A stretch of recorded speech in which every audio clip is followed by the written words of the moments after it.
Warning, this video contains sensitive topics such as medical trauma, vomiting, and cannibalism. Viewers' discretion is advised. You can watch other videos that I make that are much lighthearted.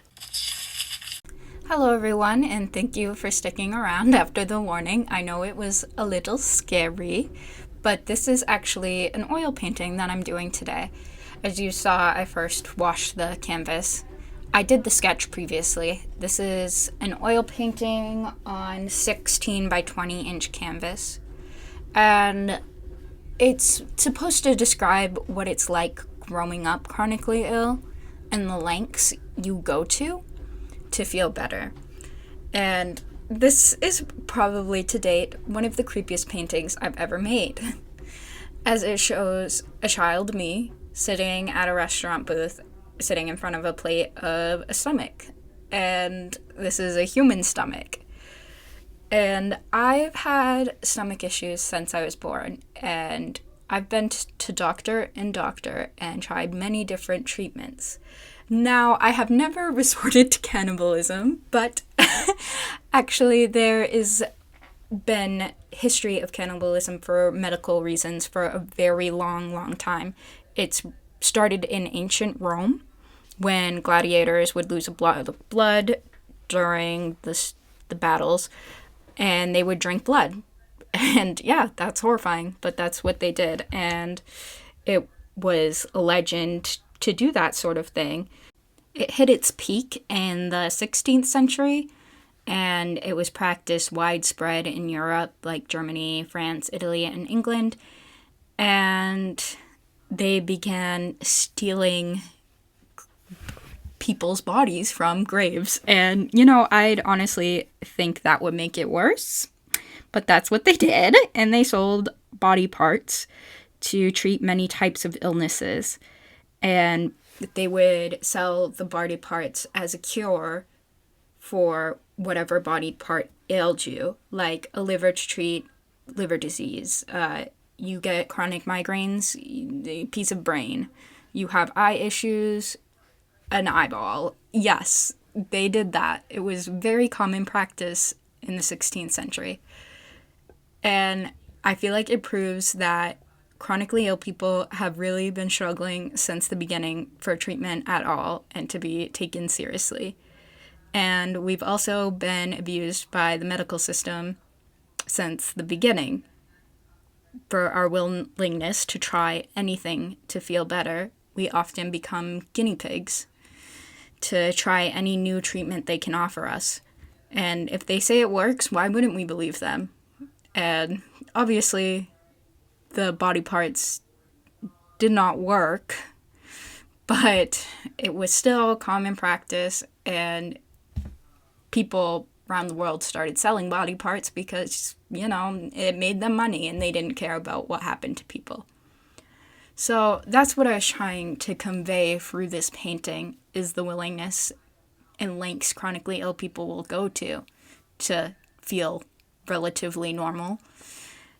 And it became very gruesome, this painting, but living with a chronically ill body is gruesome, and people find it inspiring, but I don't find my pain inspiring. I find it annoying and difficult to live with.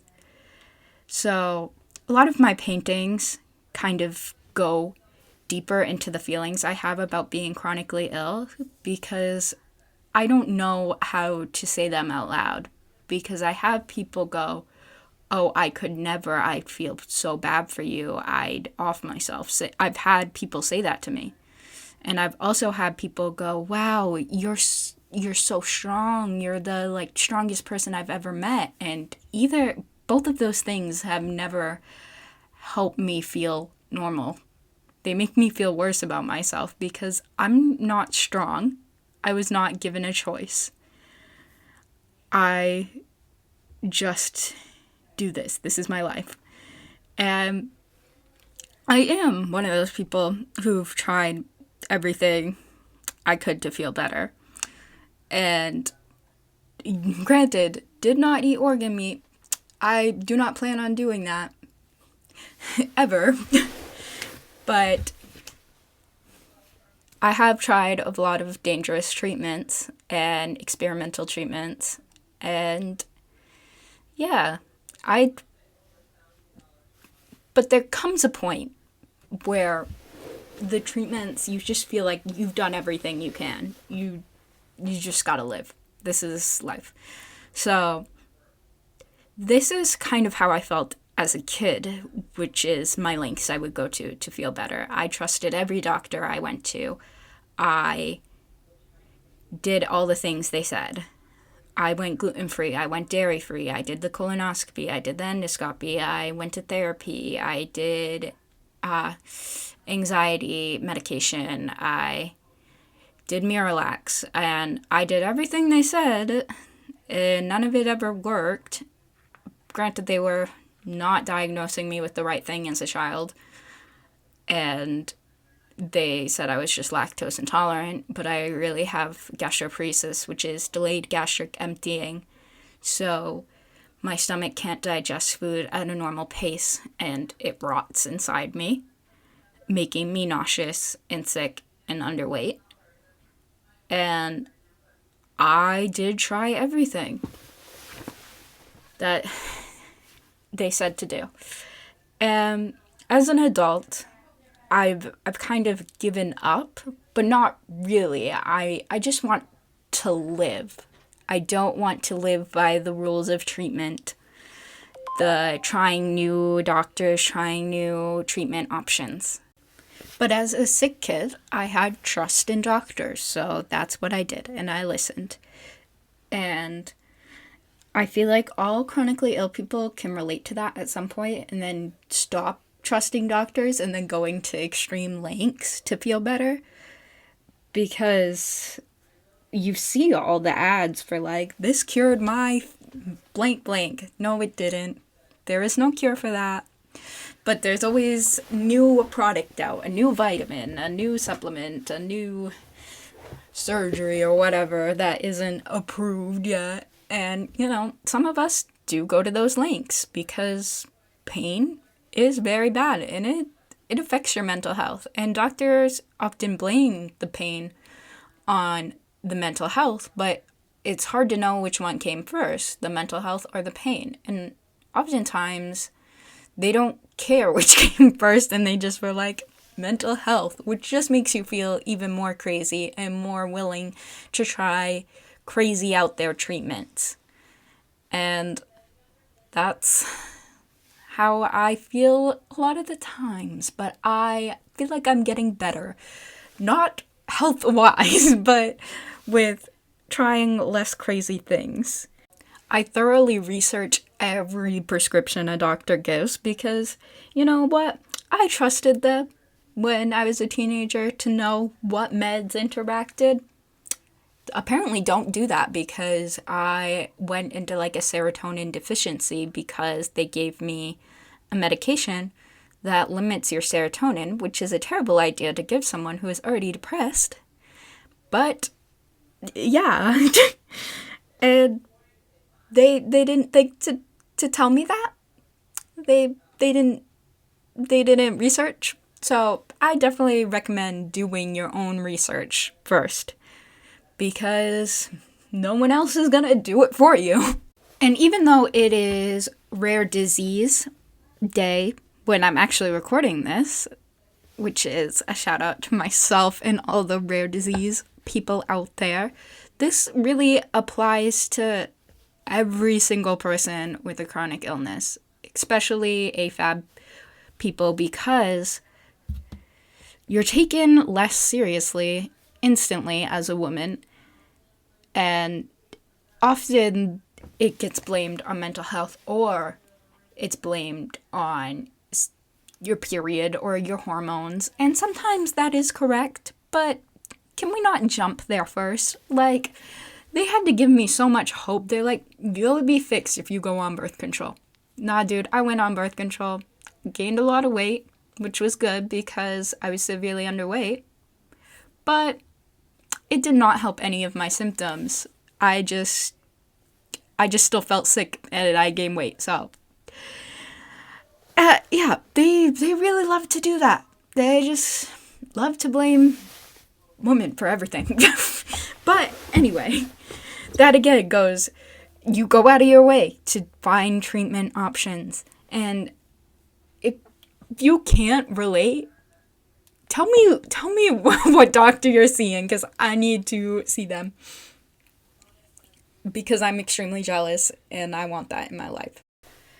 I'm also having to go off my medication for a week, so I felt like it was perfect timing to make this video, because honestly, I'm willing to do anything right now as well to feel not nauseous, because I have to be off my medications for a week to redo my gastric emptying study, because I'm still getting sick, but it's not as bad as it is when I'm off the... I'm trying to explain this and it's not going out. When I am off the meds, it's way, way worse. But when I'm on the meds, it's, like, not great, but I'm not dying. So we have to, like, see, like, my baseline off the meds. And this painting is pretty much, perfect timing. I had to do it. And also, it's Rare Disease Day when I'm recording this, as I mentioned before, and gastroparesis is a rare disease. So, really, it's all aligning, and I kind of feel like Taylor Swift when she's doing all those little puzzles in her songs. And I did this all due to a little puzzle, but I explained it all to you, so it's not like you have to figure it out. So, again, very much not like Taylor Swift. But that's just where my mind went, and I just realized I derailed this whole video. And I hope you enjoy my giggling with dark topics. That's literally how I deal with everything. It lightens the mood. I've gotten very good at that since I was a child, because having scary illnesses like this is scary to family, and I was just used to it as a kid. I always felt that way. And yeah, it was scary for me, but I didn't like other people. What was that English? I didn't like other people being scared for me, so I got good at joking. And now I can't stop, and I don't know if it's a good or bad thing. Some doctors say I have a great personality, and other times they're like, I need you to be serious and think about how serious a situation you're in right now. But it's okay. The humor helps. It makes it feel okay. And so does painting. Because I don't think I could ever describe how I'm feeling without art. Because I'm not quite good with words, and I don't think I ever have been. I think that's because of my autism. It's took me a really long time to talk when I was a kid. And I needed speech therapy. And I've always been able to describe myself better through my art. So each piece of art is like a piece of me, and it describes how I feel on the inside without me having to ever explain it. And I think that's why I've always loved art from such a young age. Though I love how well this painting turns out in the end, I can definitely tell that I'm getting much better with my anatomy, but I don't know what to do with it now because it is really creepy, and it's like my deepest emotions about how I feel. And I'm like, what do I do with this? Because it's really creepy, and it's a little too real for playing video games and just looking back and seeing me eating a stomach as a child. It's a little too real.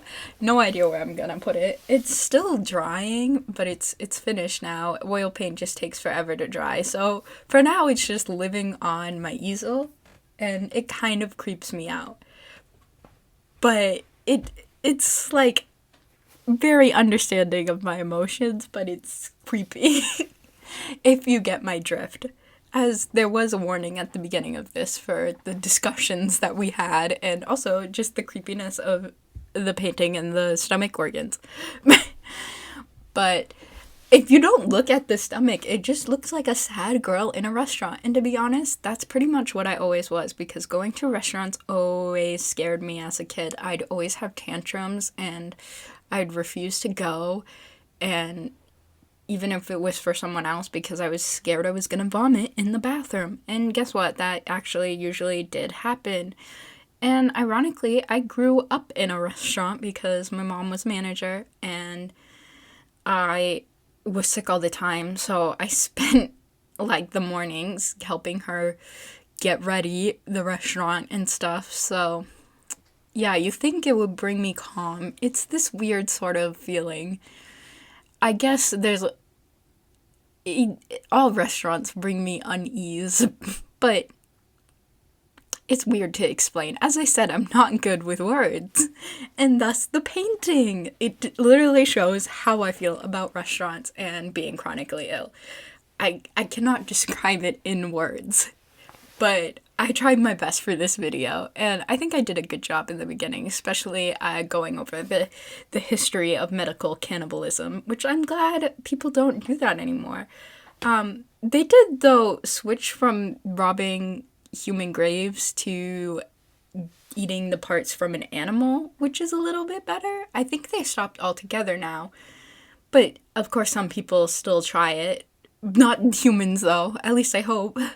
Not humans, but they do still eat the animal's body parts that's ailed with them, because some people are just willing to cross that line and do anything.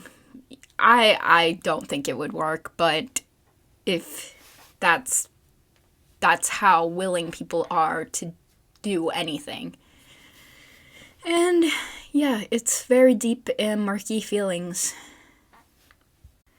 I feel like, though, if doctors just actually listen to their patients and their wants and their needs and how they're feeling without immediately just prescribing medications and sending them on their way and them not working and then having to wait another 3 months to see them again, or sometimes even longer. This, going to all these places like homeopathic and random supplements that you find online, it wouldn't be that big of a thing if people just listened. And that seems like common courtesy. Especially, since they spent all this time in school to be a doctor, you'd think they'd listen. But most of the time, no, that is not the case. And they're even taught the line, think horses, not zebras, because it's most certainly always a common illness and not a rare one. But if you're always thinking that, you're not going to help the patient who you can't figure out what's wrong with them and then blame everything on the patient. So I just feel like if you just listened, people wouldn't have to go to these lengths. And again, that's what this painting is about. The lengths chronically ill people will go to feel normal or just slightly better, not caring about the side effects or the long-term effects. Because really, I tried a lot of medication when I was younger with just trusting the doctors, and that did not work well, as I mentioned before. And I just can't get over doctors. They just tick me off a lot. So here's the final product. I really am proud of how far I've come with my art. And the stomach was by far the creepiest thing I've ever painted. I made the blood splatter 3D because I used such a thick amount of paint, and that's the only thing sticking out of the painting, because the rest is so thoroughly blended where the paint for the stomach is visibly sticking up and sticking out at you to really hit it home. Here is the final painting. And yeah, it's very dark, and I think it's by far one of the creepiest paintings I've made. Though I am proud of the face, as my camera keeps recognizing it as a face and focusing on it, so that's very good. I hope you liked the message, the meaning. I know it's dark and I know it's a sad concept, but my goal through art is to comfort those who understand what it's like to be chronically ill and have to try so many treatments despite the side effects and not knowing how it will affect you. And that sucks. So I want to make people feel less alone through my art, because I feel really alone sometimes and I want others to not feel alone. If you know that saying, art should comfort the disturbed and disturb the comforted. That's not how it is. I'll find the quote. But that's pretty much the basis for all my art. And if you like that quote, I say stick around for content like this, painting, chronically ill content, and book talk content. And I hope you stick around because it makes me happy. And I feel less alone with you all, that you also understand. So thank you so much for watching. I hope you enjoyed the video, and most importantly, remember everyone, stay weird.